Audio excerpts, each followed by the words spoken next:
evening. I'd like to call the August 11th, 2025 Planning and Zoning meeting to order. Commissioner Hewitt, will you please lead us in the pledge?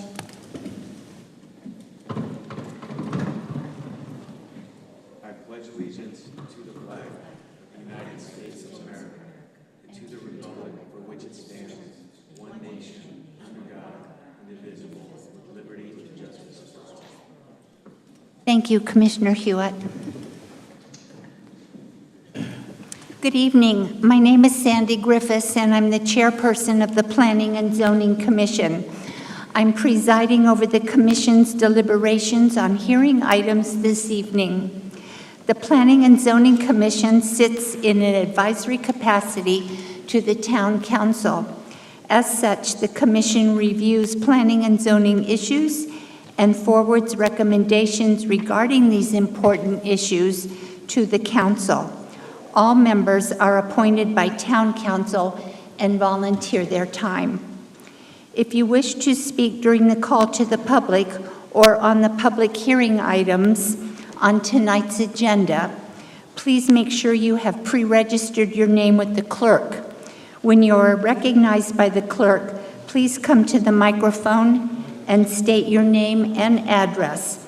I ask that you direct your pertinent comments to the Commission through the chairperson and not the staff or individuals within the audience. A 3-minute time limit will be imposed.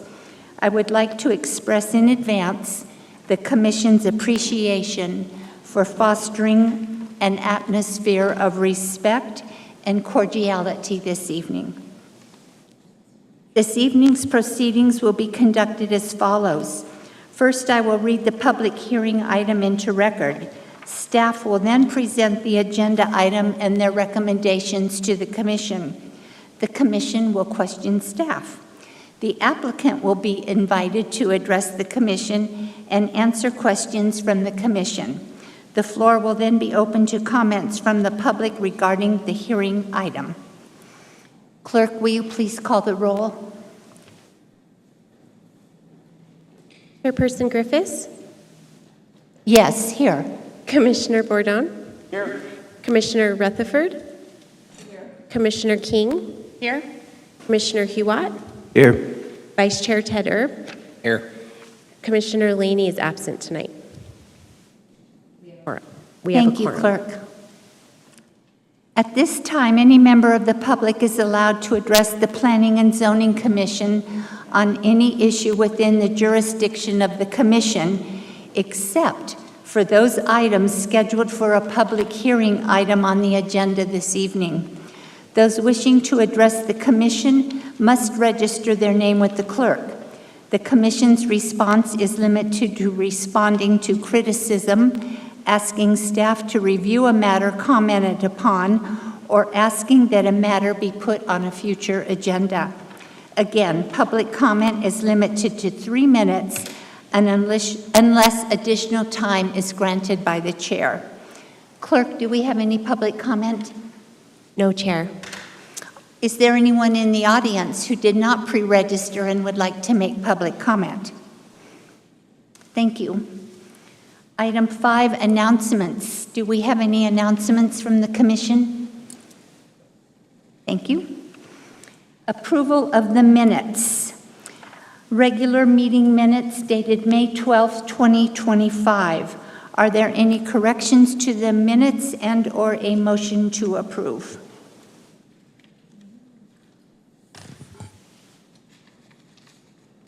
I'll make a motion to approve the May 12th, 2025 minutes. A second. Thank you, Chair. Thank you, Commissioner Bourdon and Commissioner Hewitt. Clerk, please call for the vote. Commissioner Rutherford?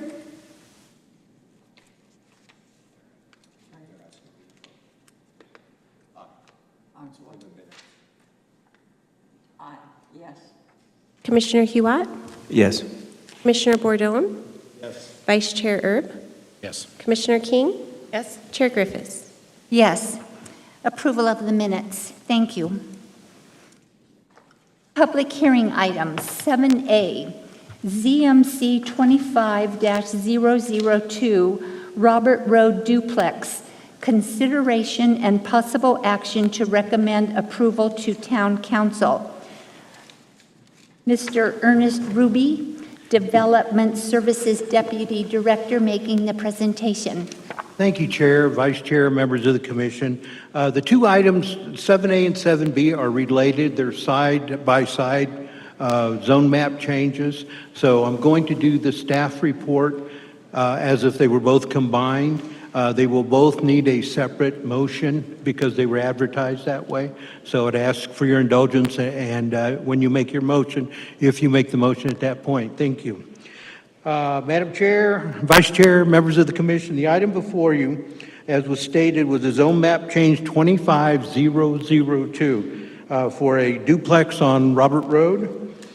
Consideration and possible action to recommend approval or denial to Town Council. The project is, okay, here we go. Here's the location of the project. As you can see, it's south of Spouse Drive off of Robert Road, directly south of Domino's. If you've driven Roberts Road, you see where that Domino's is at. It's been there for about 25 years. These are two properties to the south of that existing Domino's. West of this is multifamily zoning, and there's actually a fourplex across the street from these properties. North, there's some vacant lots to the south, and actually a portion of this parcel cuts through the zoning or the flood zoning and will be avoided at all costs. The general plan lists this area as community commercial, and in the community commercial zone, various commercial activities can take place. Here's some of the goals and policies from our general plan that promote not only commercial in this area, but residential, RS, in other words. Now, this is a zone map change, but it's not really a zone map change, and let me explain that if I may. Back in November of 2000, these three parcels that you can see on the board, 963, 962, and 961, were a part of an ordinance allowing that zoning map designation. The zoning on 963 was commercial, and that allowed the Domino's Pizza to be built. The zoning on lots 962 and 961, as you can see, were zoned RS for PAD.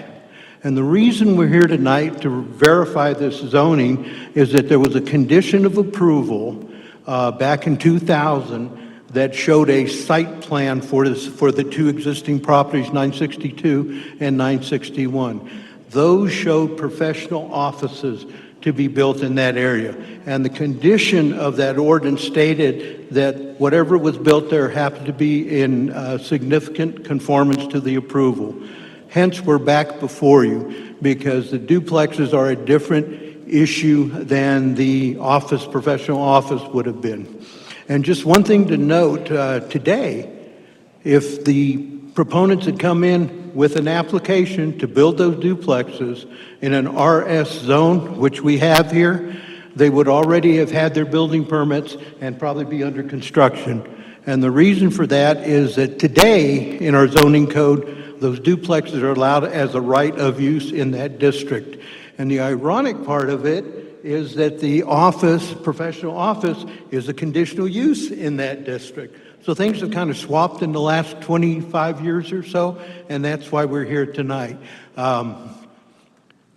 So let's see. Moving right along, this is the project overview. As you can see, it's two separate parcels, 962 and 961. Each one would have a separate duplex built upon it, meeting all the setback requirements. Actually, each livable unit would be a little over 1,400 square feet. The maximum height would be 25 feet for these two-story buildings. 35 feet is allowed throughout the town in any zoning district. The color palette will be a modern color palette. The applicants are working with staff to make sure that those color palettes are acceptable. There's a 7-foot landscape border along Robert Road. And we were a little bit concerned, as you can see, to the rear of the properties there is a single-family residential zone. So we were a little bit concerned about impacts, particularly from two-story buildings into that neighborhood. So one of the things the applicant and staff talked about was a 6-foot solid screen wall between the duplex uses and the single family directly behind it. And that's what you see on the project overview slide. Now, these are some elevations of the project itself. The photographs are actually projects that have been built by this developer, by this team of developers. As you can see, they're modern, nice, and they fit into what we call an affordable range. And that affordability is actually spelled out in this slide here. This is an affordable housing slide that shows single-family detached on one side and a mid-rise apartment complex on the other. In between is what is being referred to as the missing middle. In other words, things that don't necessarily, or places where people don't necessarily want to live in a high-rise building or can afford maybe a single-family dwelling. So this middle missing includes things like duplexes, courtyard buildings, cottages, townhouses, etc. You can see from the slide. And that's what's called the missing middle. And one of the reasons that we looked at this project is this is an analysis that was performed for the town by the Elliott Pollock Group. And they looked at our housing needs assessment. They looked at where we had single-family dwellings, multifamily dwellings, housing complexes, things of that nature. And as you can see from this slide, the assessment identifies duplexes as a positive influence on affordable housing. As you can see from the slide, we actually have a preponderance of duplexes and triplexes, more so than Yavapai County and more so than the state of Arizona. However, according to the Pollock study, it indicates that these are an affordable option for our residents. So all that being said, I wanted to just reflect upon you that the neighborhood meeting was held for this project. No one showed up, and that the zoning summary on it indicates that multifamily dwellings are allowed in this district, in the RS zone. Some of the comments that we received, particularly from our traffic engineer, talked about the layout of the site. And if I can go back there, I wanted to go over that with you in terms of the placement of the driveways. As you can see here, this has 2 separate driveways, one for each building.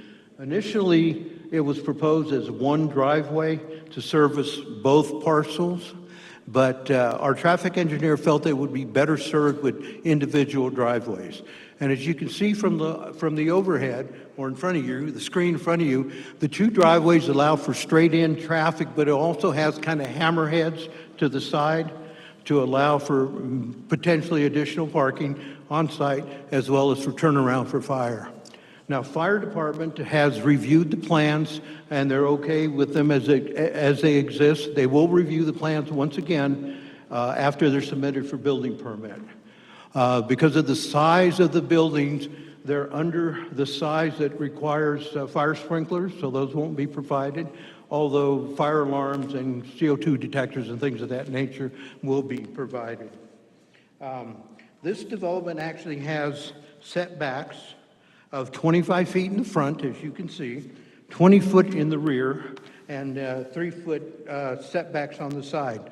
All town requirements for landscaping, screening, lighting will be met, including our dark sky ordinance where the lights have to shine downward. All planting material will be off of the Prescott AMA list or our own town planting list. They're all drought tolerant, mostly native plants to this area. As I mentioned earlier, there's a corner of this piece, and you can see this in the bottom left corner, that just there's a small bit of flood zone in that area. The flood zone administrator indicated that if they stay out of that area, there shouldn't be any problem, so she gave the authority to move forward on that. I'd like to go over some proposed conditions that staff has come up with for this project. Number 1 is a barrier to block access from the Domino's Pizza to the north.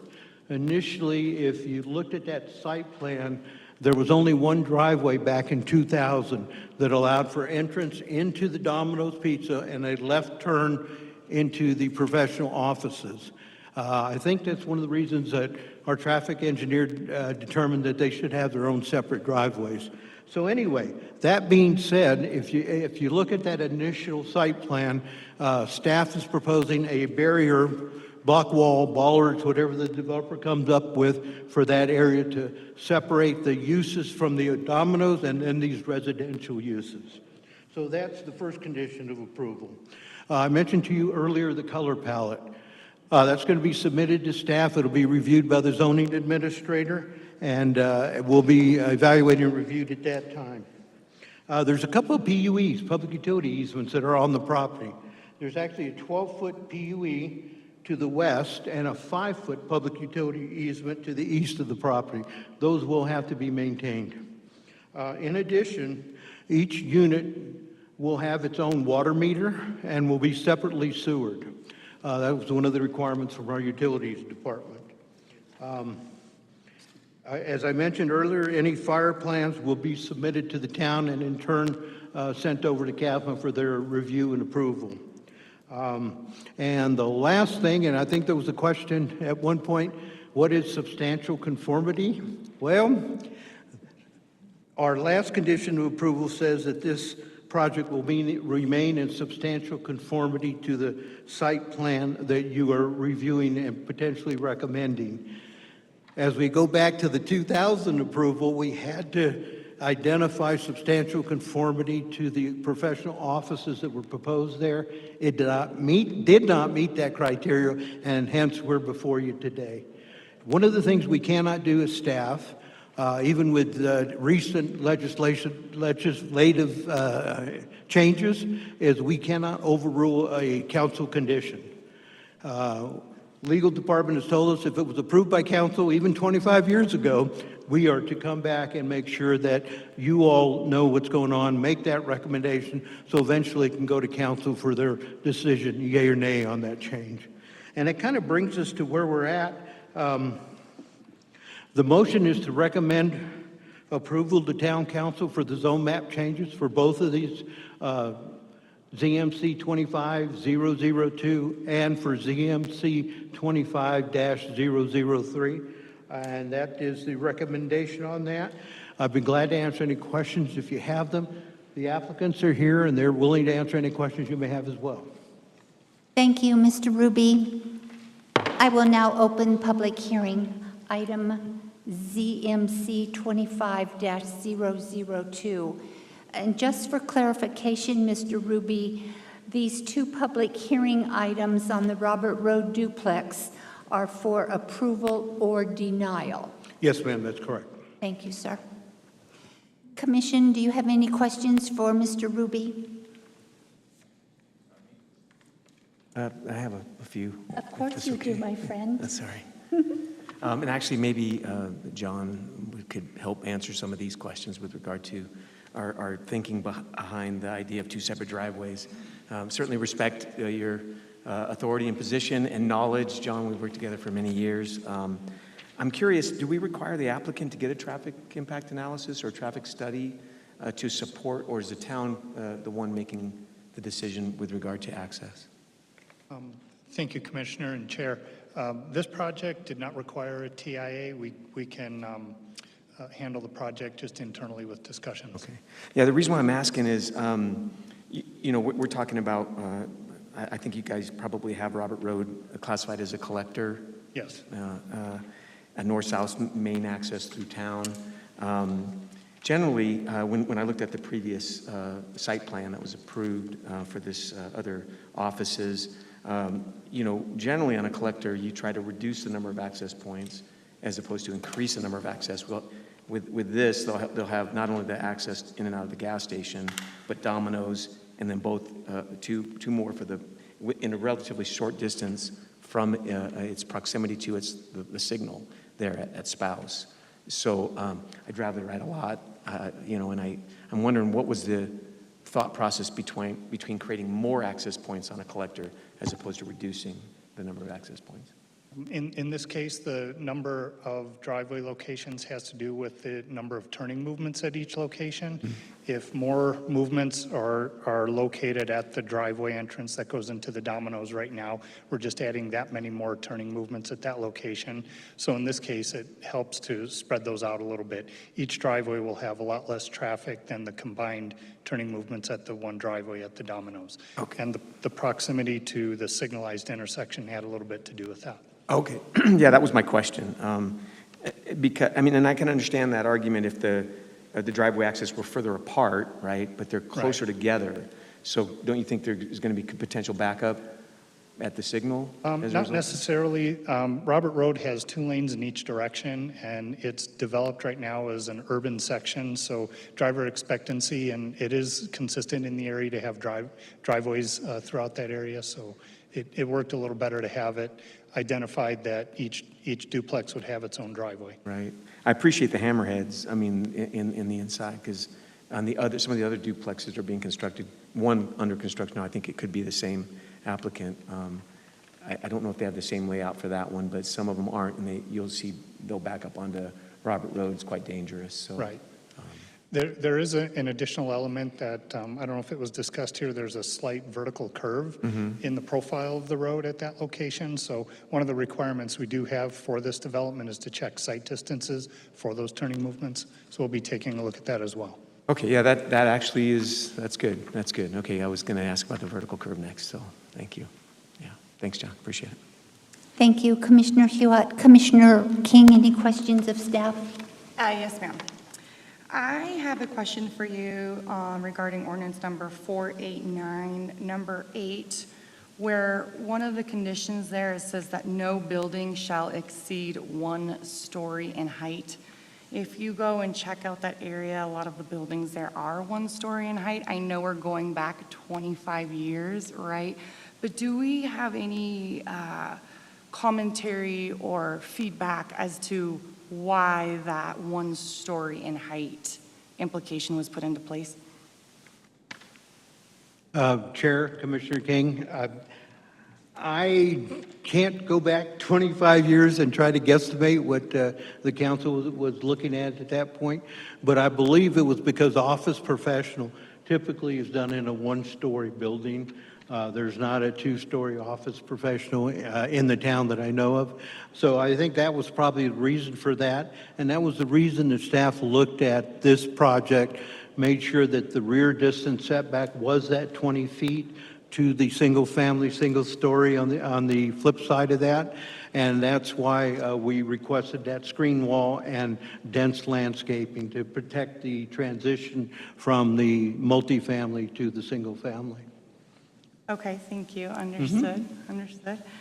So this one, yes, is the request is for 2 stories, and so most buildings in that area are 1 story. There is a small restaurant across the street that is 2 stories. So I think that, as to maintaining the character of the neighborhood and some of the other issues to be considered when making a decision, right? It does conform. I'm not disagreeing with that. I was just trying to understand what the deviation there between the 1 height and the 2 stories, and if there was any more information for background on that.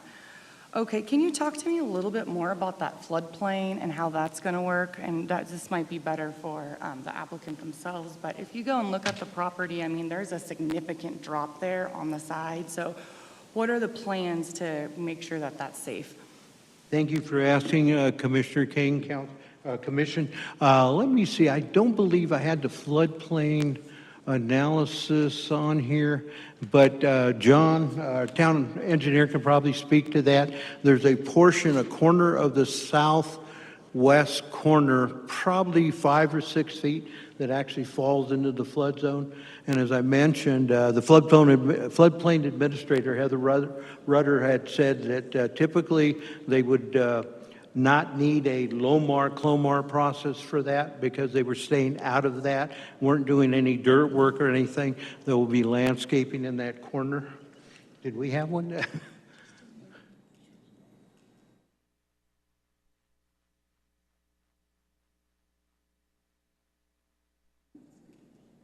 By the way, I wanted to introduce Brittany Cleveland. I meant to do it at our introductions earlier on. Brittany is one of our newest and one of our best planners. She comes to us with a lot of background in architecture and urban planning. We're happy to have her on staff, and she is doing a rising like a meteor, and to become one of our very, very prominent staff members. So anyway, this does show. Thank you, Brittany, for pointing that out.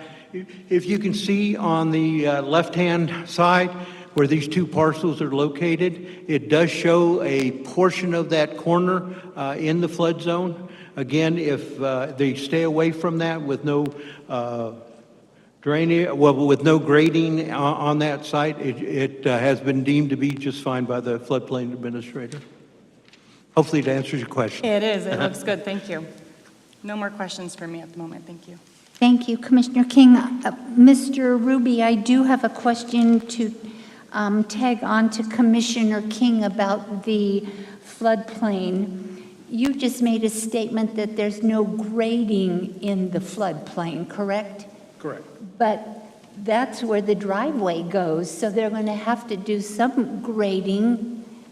I think Mr. Latier can respond to that probably better than I can, and the engineers on the commission as well. I believe that you're allowed to fill in a flood zone, but you can't cut in a fill zone without a Lomar-Clomar.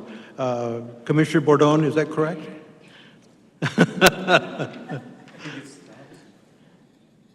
All I was going to say is I believe it's in the flood fringe. The engineer can confirm that, and you can fill in the flood fringe.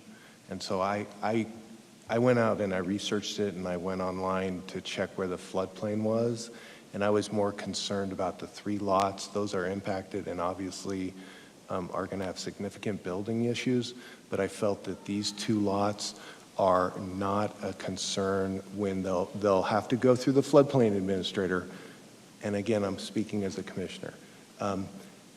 But they'll be able to fill in some areas because I believe it's in the flood fringe. It's not in the floodway. There's a difference. When you're in the floodway, it's a considerable exercise, as they mentioned, about going through a map revision with FEMA. But when I looked at it, I felt this is in the flood fringe. It's outside of the floodway. It's typically what they'll go through and get permission from their floodplain administrator to do that fill operation. That's my point. Sorry to jump in, but you asked. Thank you, Thank you. Commissioner Bordone, for the explanation. John, do you want to speak to that at all? Or is that a good? Mr. Ruby.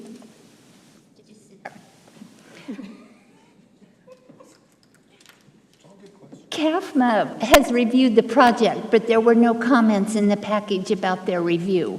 Should there be? Not Commissioner, or Chairman, Vice Chair. CAFMA typically reviews these projects at the initial project review stage. If they have no comments at that stage, when we send out for like the zone map change, if they have no comments, they'll just say refer to our previous comments. So I don't believe we had a letter from CAFMA on the zone map changes themselves. Thank you. Commissioner, any more questions from staff?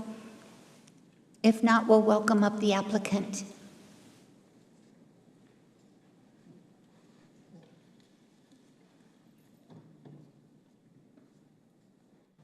Hi, I'm Mark Stanley. I'm You have sorry, any- say your name again. Mark Stanley. Thank you, sir. Yeah. Commission, any questions of the applicant? Well, I'm not going to let you get off that easy. Please. Of course. Of course, he says. So on your site plan that has the landscaping all detailed, the landscaping calls for 6 mil visqueen. And I am adamant that visqueen should not be used in landscaping projects. Okay. Well, and to kind of go back to my discussions with John and Ernest and everybody else, We went back and forth quite a bit on all the landscaping requirements that they were kind of wanting to see. And my comment to them was, whatever you want.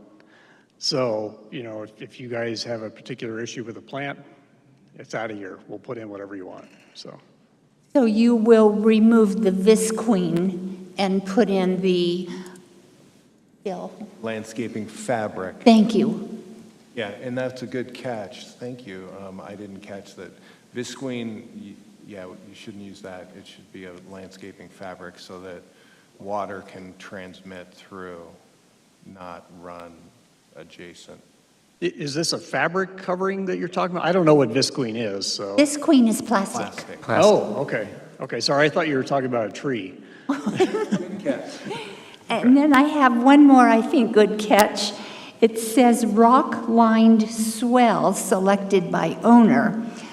Swells should always have larger rock, and swells are normally installed with something in the 4 to 6, 8-inch range. So I'd like to make sure that you do put in the proper rock to manage that swell. Are you talking about the yellow outlines that were on the site plan? Yeah. Yes. Yeah, the draftsman that we worked with, he kind of plugged those in, just looking at the topography and seeing that there might have been some slope there, but it's very flat.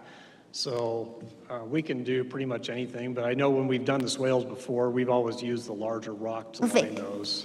Because Yeah. we don't know and how much water these swells are going to collect. So for all good practical purposes from your end as a developer, larger swell rock would be the way to go. Yeah, I think the ones that we've used before, they've been pretty good size, so. And then I just have one more little comment on the one duplex on the left.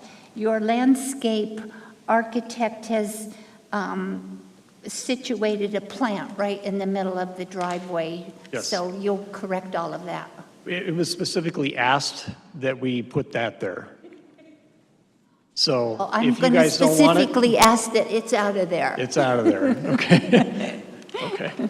That poor little plant doesn't have a chance. Yeah, no, that's no problem. You know, we're willing to work with whoever or whatever you guys want, so. Perfect, yeah. perfect. Any other questions of the applicant? Madam Chair, can I just clarify? I'm so sorry. Just a couple things. Yeah, I'm sure that the site visibility analysis or what you guys do for that, for the access points could pick up on that plant, maybe not being in a good spot or whatever, so I'm sure they'll resolve it there. And then on the rock, 4 to 6, angular face, a lot of times they'll put the round stuff and it just rolls all over the place, so. Yeah, the ones we usually use are pretty sharp. They've got a lot of sharp Yeah, cuts yeah, on them. yeah, get that going, so. Partner? Yep, that's it.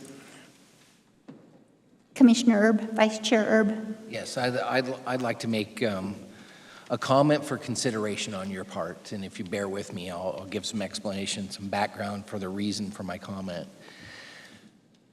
In reading the information and understanding CAFMA's code requirements, the duplexes would not be required to have residential sprinklers in them. They are not over 4 stories in height.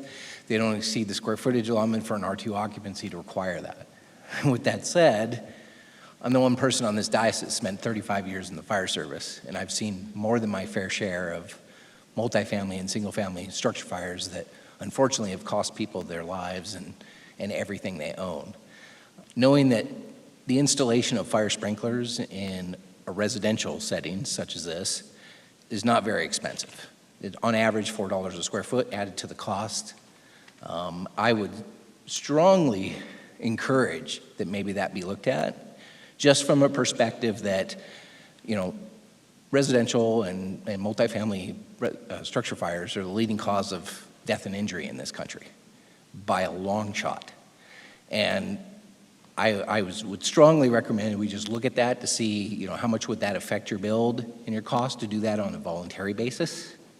It reduces insurance premiums and costs to the owners and or residents for residential renters insurance is reduced for those sort of things that are sprinklered and of course have fire alarm in them like we'll have in both of these duplexes. So My comment, for what it's worth, not suggesting that it's mandatory. As far as I understand, it would not be unless CAFMA has some other requirement I'm not aware of. As far as I know, we have hydrants within close enough proximity. We've got more than one access to the site, but certainly something I think that should be considered.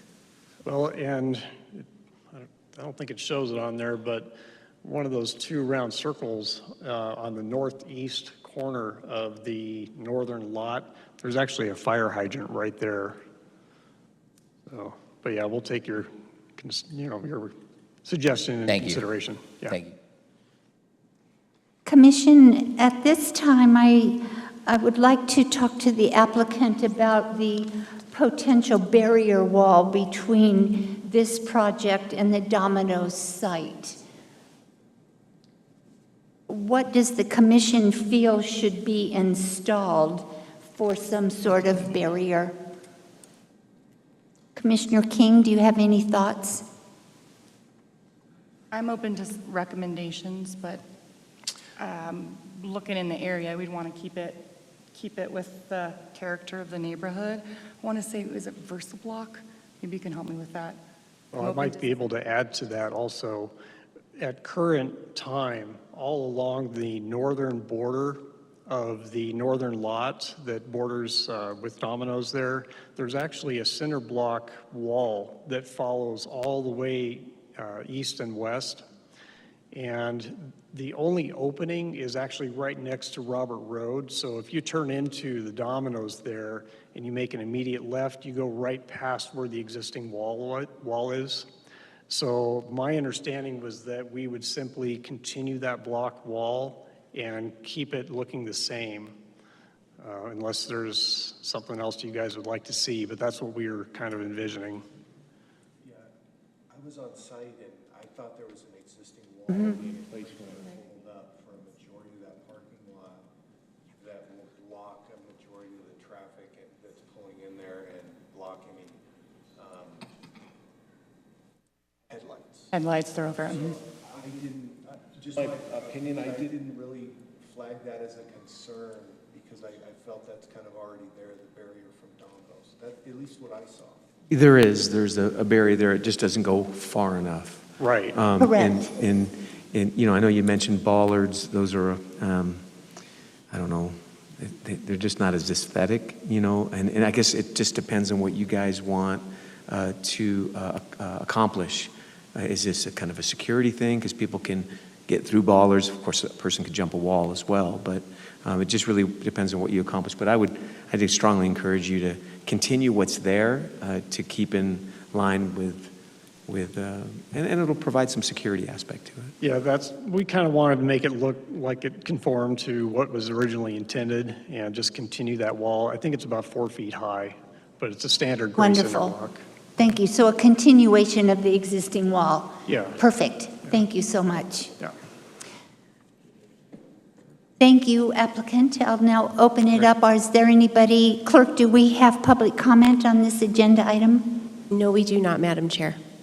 Is there anyone else in the audience that did not register for public comment that would like to speak? Thank you. I'll close the public hearing.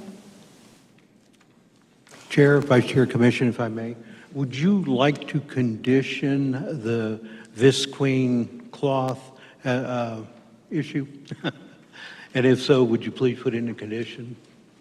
I would, and I would like to also condition the continuation of the existing wall.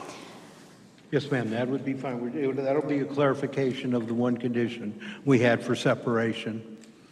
And I have one more question under the conditions.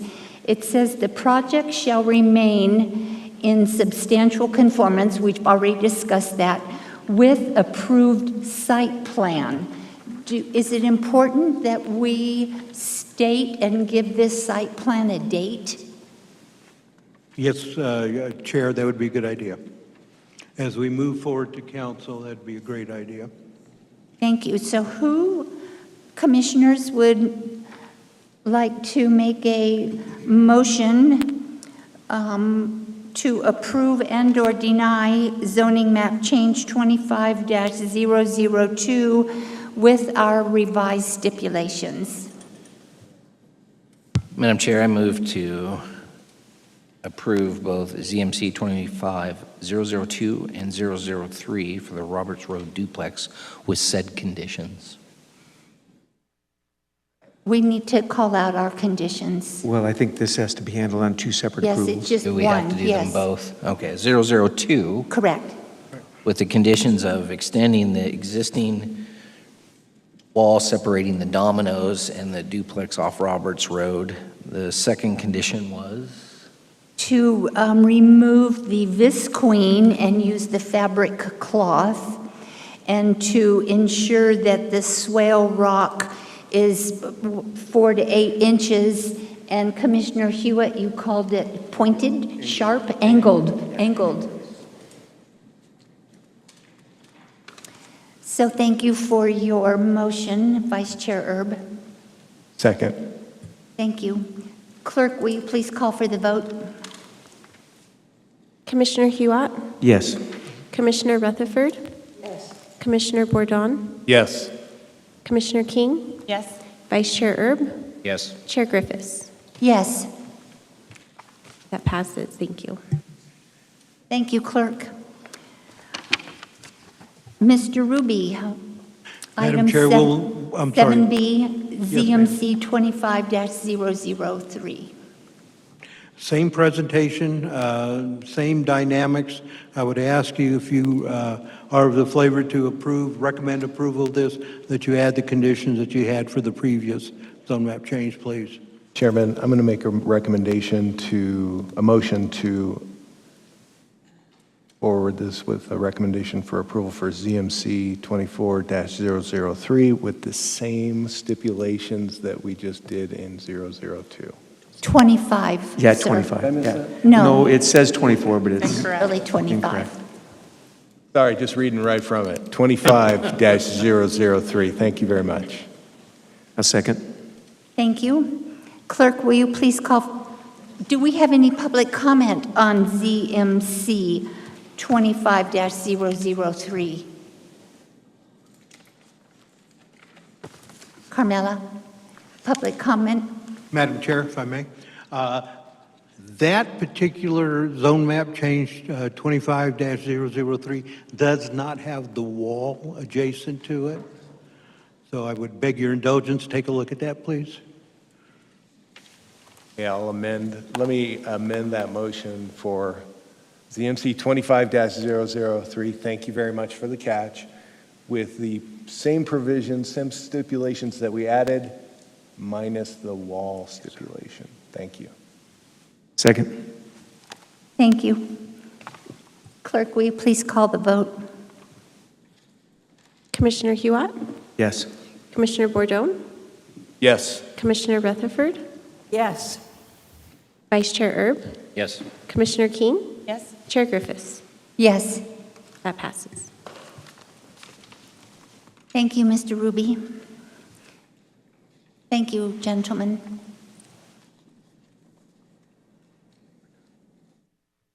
Public hearing item 7C, zoning ordinance amendment 25-001, amending Town Code Article 13-07 regarding fence materials, consideration and possible action.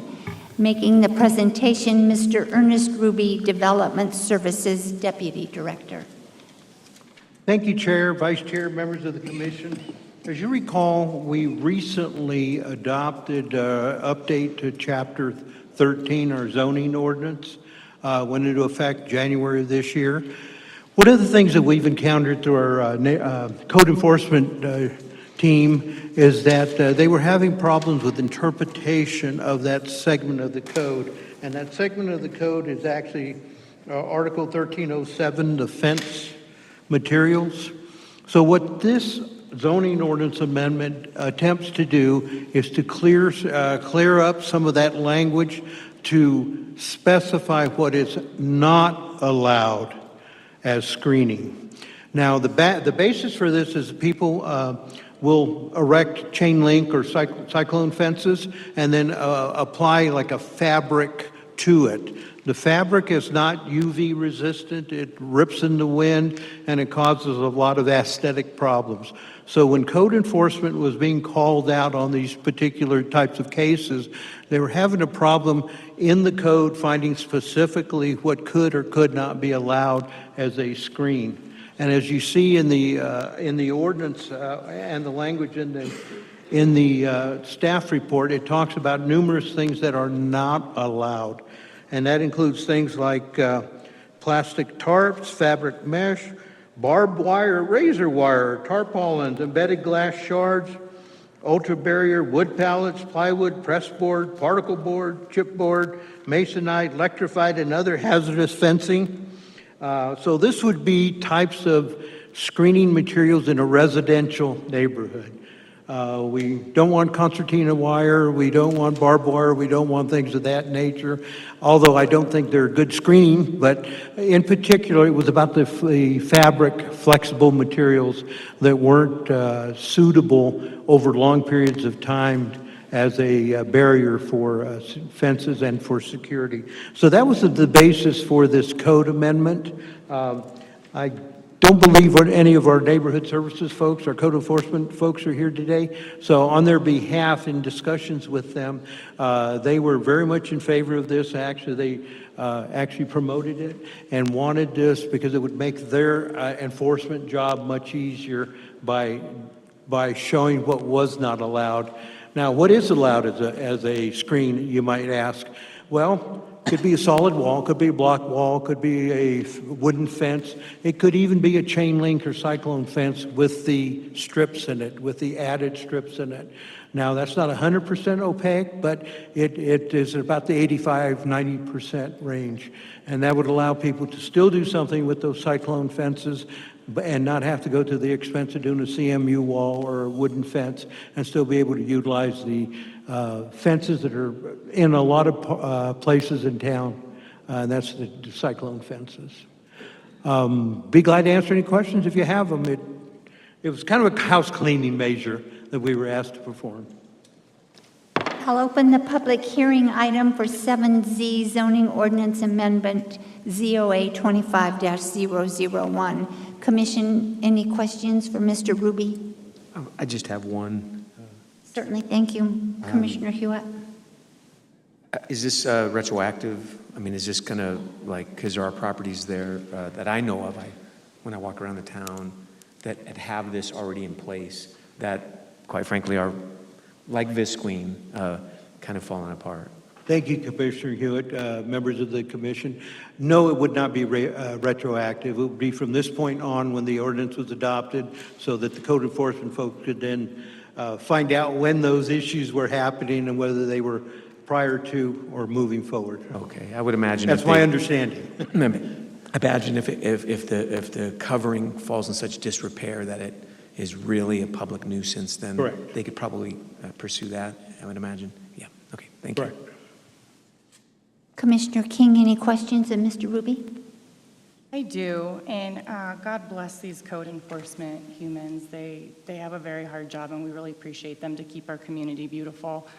It says here that there are separate enforcement processes, and you did say we don't have staff on here today regarding what such enforcement processes are, but, you know, property rights are very important rights. Correct. Do you have any idea of what the difference is with the enforcement processes for the difference between the fencing and the screening? Commissioner King, don't necessarily have the exact answer for you. I can give you what my interpretation is in conversations with our code enforcement folks. The problem with the flexible material, as Commissioner Hewitt stated, it has a tendency to rip in the wind, to make it unsightly, aesthetically not pleasing to the town. So moving forward, if our code enforcement folks get a complaint on a fence that has this type of material in it, they'll be able to go in and let those folks know that as of the date of the ordinance, that wouldn't be allowed. Prior to that, there's not much enforcement action they can do, so, and hence the reason for asking us to amend this so they would make their job a little bit easier in terms of enforcement. whether a fence or a barrier, which can be both and can be separate. But in this case, it was mostly for the types of materials that are being utilized to cover cyclone fences, if you will. Understood, and very good question about retroactivity and how that is going to be addressed. So you're saying that if that screen is currently up as of now, that is okay, that is approved, and then moving forward, then we are not allowed to do that, and we will be able to bring code enforcement and put citations in order at that point in time? Commissioner King, it's my understanding that code enforcement will not be out actively looking for people with the flex fabric unless it becomes a problem, unless it becomes torn, unless it becomes an unsightly nuisance on the community. But they won't go out, for example, let's say you had a nice screening on your fence. Unless it was in disrepair, I don't believe they'd go out and enforce on you. Okay, understood, thank you. And then I'm going to assume here, but I'd like to ask, so has this additional information here that were added, it's been ran past legal? Yes, they wrote it, actually. Okay, wonderful, thank you. No more questions from me, Ms. Thank you, Commissioner King. I do have two. So at what point in time, Mr. Ruby, does this become enforceable? How many days after council approval? And are there public hearing items with council? I'm sorry, public comment periods? Chairman Griffith, Commission, this is an ordinance, so it will become effective 30 days after the 30 second days. reading. Okay, so after the second reading, there are two After the second readings. reading at council, yes, ma'am. So would it be 60 days then? Well, I believe this is scheduled for the September 28th town council meeting. After that date, I don't have my listings with me, but it'll be 30 days after the second reading. Oh, okay, perfect. That's when it becomes effective. Then, just for clarification, under staff recommendation, it says staff recommends the commission to recommend amending Town Code 13-07 regarding fence materials applicable within the entire Prescott Valley area. Shouldn't applicable be maybe prohibited or non-approved? I mean, that makes it sound like they're all approved. Madam Chair, Vice Chair, members of the commission, I'm going to defer to our legal counsel, but I believe that meant that within the town limits of Prescott Valley, the way it was written. So I'm just questioning the word applicable versus maybe a new word prohibited. I ask where you're Under seeing- staff recommendation. I was just wordsmithing. Just, you can word it differently if you'd like. That's just the recommended wording, so. Yeah, I would stay away from, I get what you're saying, but I think in the motion, just the motion to Okay. approve it, because that's just something, I saw what you're saying is, Double negative. Yeah. Without Okay. making a positive. So- yeah. I got I it. think if we're recommending approval, Got it. it's the ordinance. Thank you. Any other questions of staff, commission? Madam Chairman, I have a question Oh. for Mr. Ruby. It's possible that some beautiful, durable, fantastic plastic not yet invented will come along. I mean, everything hasn't been invented yet. Is it possible to make the code such that when a new material not available at the time of this passage can be considered on a case-by-case basis by the department? Thank you for the question, Commissioner Rutherford. Very good question. One we actually had conversations with the code enforcement team. And one of our first suggestions when they brought it to our attention was, well, is there a material out there that is UV and wind resistant? If so, could we consider that by looking at their spec sheets, their specification sheets, to see what the lifetime is of a material like that. And it was determined at that time that there wasn't anything that was suitable to be included. Now, I'm sure if some are invented in the future, that we'd be willing to sit down and take a look at those and see if there's an exception. But that would depend on the zoning administrator to review that and make a recommendation. Thank you. Thank you, Commissioner Rutherford. Clerk, do we have any public comment? No, Madam Chair. Thank you. Is there anybody in the audience that did not register for public comment that wishes to speak? Thank you. I'll bring it back to the commission for a motion on ZOA 25-001, amending Town Code Article 13-07. Madam Chair, I'd be happy to make a motion, but I have to have one question first, if you don't mind. Yes, sir. Commissioner Rutherford brought up a good point about if some new material in the future. Does this, I'm not concerned about the new material in the future. Oftentimes when I've seen this myself, it's not the material that's at issue, it's the way they've installed it, and it's just broken loose. I know this wouldn't allow for that type of material, so there wouldn't be an installation method, but did you guys consider that when you were looking at this? If you do allow a waiver or something, that you have the right also to look at the way it's installed? Commissioner Hewitt, Commission, we had initial conversations with the code enforcement team. They in turn requested that the ordinance be written to their specifications. We did have input into it, but no, we didn't have that conversation. Just if you guys consider something in the future on a different type of material that you might want to marry that, you know, if you use this, okay, we're going to look at this now as a potential material that could be used, provided that you use this sort of method for installation. So that way it doesn't. Thank you for bringing that up. That was one of our early conversations was, can we get a spec sheet that identifies what the longevity might be pursuant to UV rays or wind resistance or things of that nature? And at that time, probably 6 months ago or so, it was determined there was nothing on the market. In fact, we had some research done to see if there was anything out there, and there wasn't at the time. And that was one of the questions I was going to ask on your condition, if you would like to include this future material, or we can do it as we come back and evaluate whenever something comes forward or somebody has an issue. Just as we're amending the code now, 7 months into adoption, we can always come back and relook at something if the materials become available. Yeah, and I would make a suggestion that we hesitate to do that because, again, even if you had this great material that's not going to fade away, it could still, you know, you're not going to see a block wall or a wood fence generally start blowing in the wind, right?